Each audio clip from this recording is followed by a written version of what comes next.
আসসালামু আলাইকুম, WhatsApp guys, this is me Fazle Rabbi. আজকে বাইক নিয়ে বের হওয়ার পর মাঝ পথে এমসি বাজার যে বাইক হয়ে যায় নষ্ট। তারপর অনেক কষ্ট করেও ঠিক করতে পারি নাই, ঠেলে ঠেলে নিয়ে আসছি মেকারের দোকানে।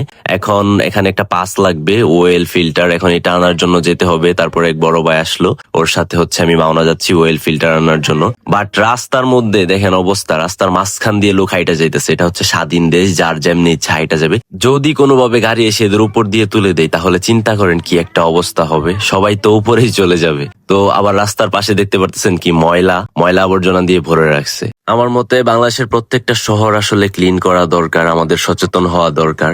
এটা হচ্ছে এমসি বাজারের বাজার, ঢাকা ময়মনসিংহ মহাসড়কের পাশে ওরা বাজার বসাইছে। এরকম বাজার অনেক জায়গাতেই আছে।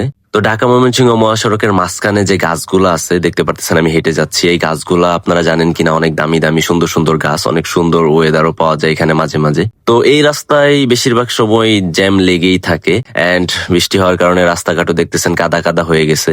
এন্ড উপরে যে পোস্টারটা দেখতে পারতেছেন, এই মহিলাটা অনেক ভালোই লাগে আমার, বাট উনি কে?